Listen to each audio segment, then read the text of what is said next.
So tell me in your clinics, tell me when a child comes to see you, what do you start with? Because I know you do things before a parent even comes in to do it. Maybe they're coming in to do an intensive or an assessment, and you actually do lots of the inflammatory markers and labs before they come and see you, which I think is just brilliant because you don't waste loads of time. You actually know what you're dealing with, and you can start putting in place things with the family before they come and see you for that treatment. Yep. So we do a phone consult. So one of the doctors does a consultation, gets an understanding of what's going on, what labs we typically want to run with, whatever symptom-wise is going on or populations coming in. And because we want to know, are they producing energy? Do they have enough energy for when we go to activate the brain that there's actually energy there or ATP there to activate the brain? We want to see if they have neurological autoimmunity. We want to understand if they have environmental factors in their house that are creating chronic inflammation that's going to stop that brain from developing. Because the last thing I want is a kid to come to us, do really well, go home, get put back in the same environment that was creating this in the first place. Like maybe they had a mold toxicity in their house they didn't know of.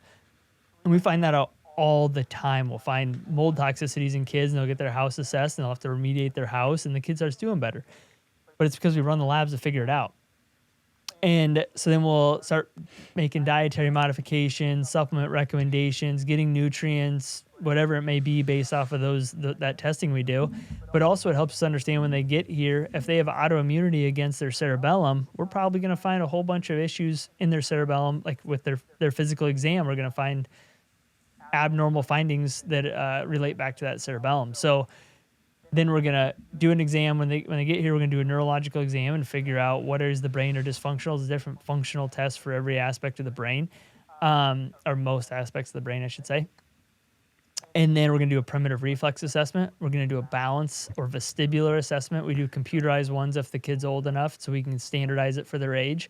And then we do an ocular assessment, a computerized one to standardize it for their age. So we know, do they have retained primitive reflexes? They're in the 20th percentile for their age in balance, or like proprioceptive, vestibular, and visual aspects of balance. And maybe their right eye, they're in the 50th percentile for their age. And so we know that, and then we put together treatment protocols that we've developed for all of those different things.